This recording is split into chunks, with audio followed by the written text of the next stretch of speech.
Hi, Mr. Nick. How are you? Things could be better, Miss Joy. Okay. Well, before we get started, I just wanted to inform you of the consent to let you know, to make sure you understand that anything we talk about is confidential. However, if you say to me that you feel like harming yourself or someone else, I have the obligation to share that information. Does that make sense? Yes. Okay. Can I get you anything to drink? No. Okay. Okay. So what brings you in today?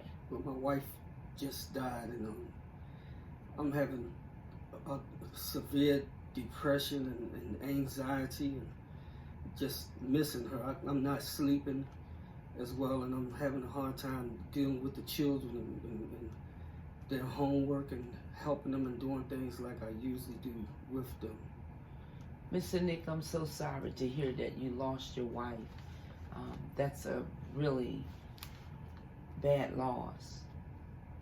Yes, I'm used to having her smell, and I'm missing her smell, missing her walk around the house, and her cooking and everything. And I'm behind in my bills a little bit, and I'm just going through on my job. It's just been all around a big loss, bad situation since I lost her. Well, I think it's very good that you're reaching out for the help. And I believe that, it's going to work out for you by coming here. Yes. I understand that you're dealing with some really heavy depression and not being able to sleep at night and just being, missing your wife. Yes, it's been just so hard and dealing with the children and doing things that I normally do. It's just been very difficult for me. Okay. So, Mr. Nick, what did you think is the biggest problem out of everything that you just told me? My biggest problems is dealing with the anxiety and the sleepless, not being able to sleep well, and the alcohol. I've been drinking a little more. Because when you can't sleep, then you don't feel good. You just feel tired all the time and screaming and throwing things around the house. How was your children and everything? How are they acting? Well, my daughter is taking it the hardest, but my son, he's trying to be the calm one. My 17-year-old son, he's like the calm one in the house, and he's been trying to console me, but it's still been difficult, Well, what positive changes would you like to see happen in your life at this time? I would like to alleviate some of the anxiety and the depression. I would like to be able to sleep more. And, I need to pray more too. I need to get somewhere where I can pray more.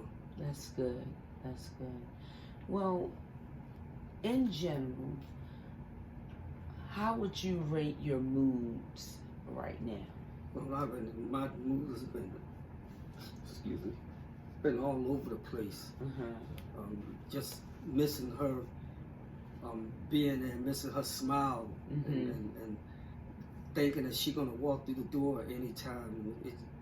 And the anxiety just makes me get excited. I go to the door and realize that she ain't there. So the anxiety is really overwhelming. Yes, yes.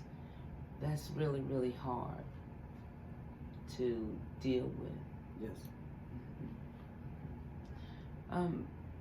Do you ever think about harming yourself?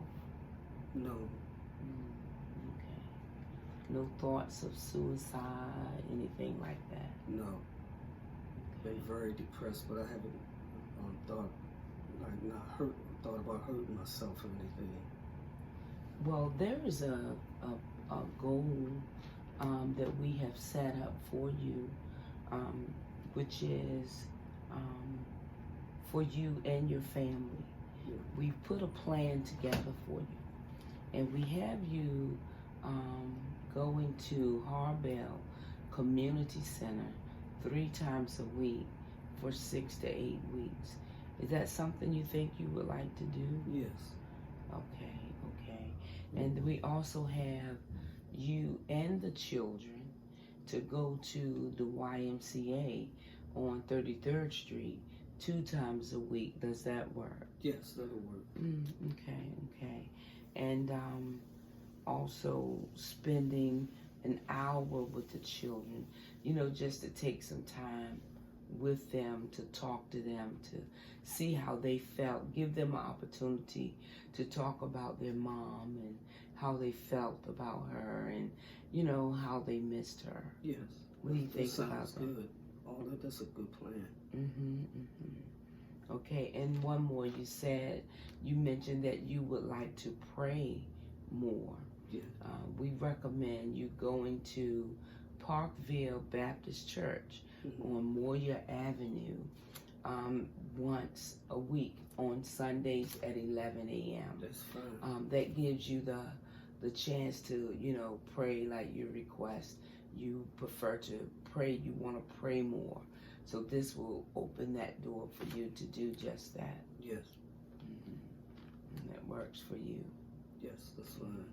And so when you, how do you feel? Are you ready for us to discharge you, or you would like to? I need more services.